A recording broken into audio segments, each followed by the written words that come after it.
أعوذ بالله من الشيطان الرجيم. بسم الله الرحمن الرحيم. الحاقة ما الحاقة وما أدراك ما الحاقة كذبت ثمود وعاد بالقارعة فأما ثمود فأهلكوا بالطاغية وأما عاد فأهلكوا بريح صرصر عاتية سخرها عليهم 7 ليال و8 أيام حسوما فترى القوم فيها صرعا كأنهم أعجاز نخل خاوية فهل ترى لهم من باقية وجاء فرعون ومن قبله والمؤتفكات بالخاطئة فعصوا رسول ربهم فأخذهم أخذة رابية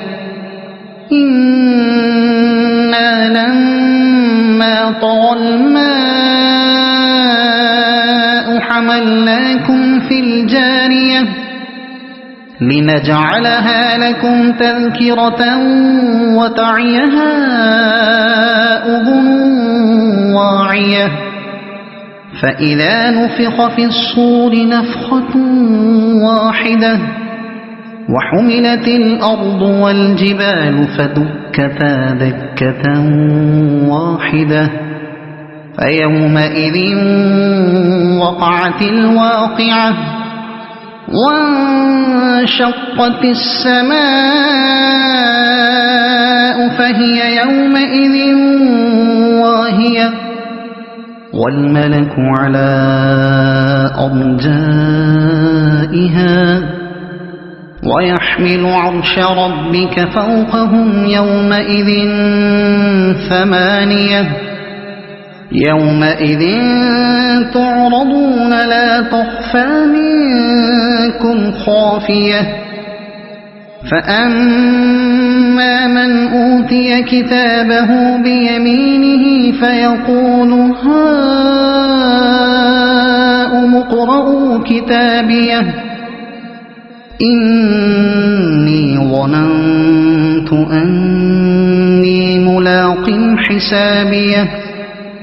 فهو في عيشة راضية في جنة عالية قطوفها دانية كلوا واشربوا هنيئا بما أسلفتم في الأيام الخالية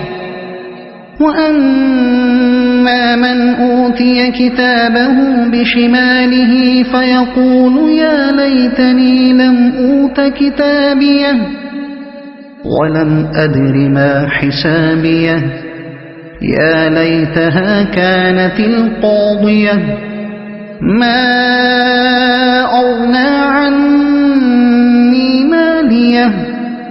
هلك عني سلطانيه خذوه فغلوه ثم الجحيم صلوه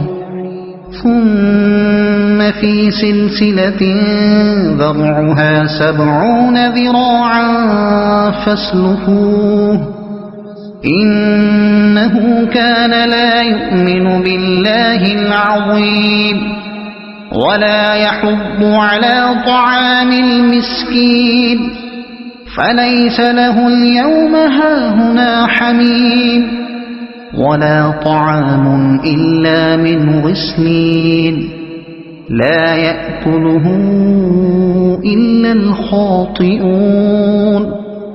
فلا أقسم بما تبصرون وما لا تبصرون إنه لقول رسول كريم وما هو بقول شاعر قليلا ما تؤمنون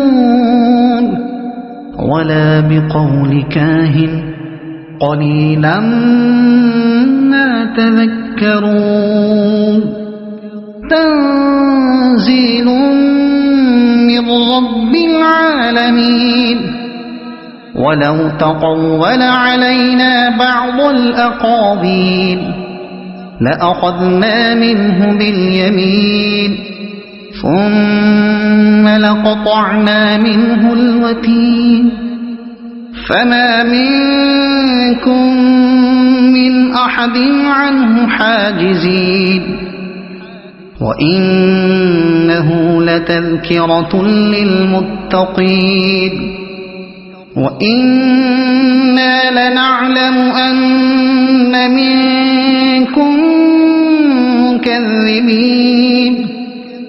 وإنه لحسرة على الكافرين وإنه لحق اليقين فسبح باسم ربك العظيم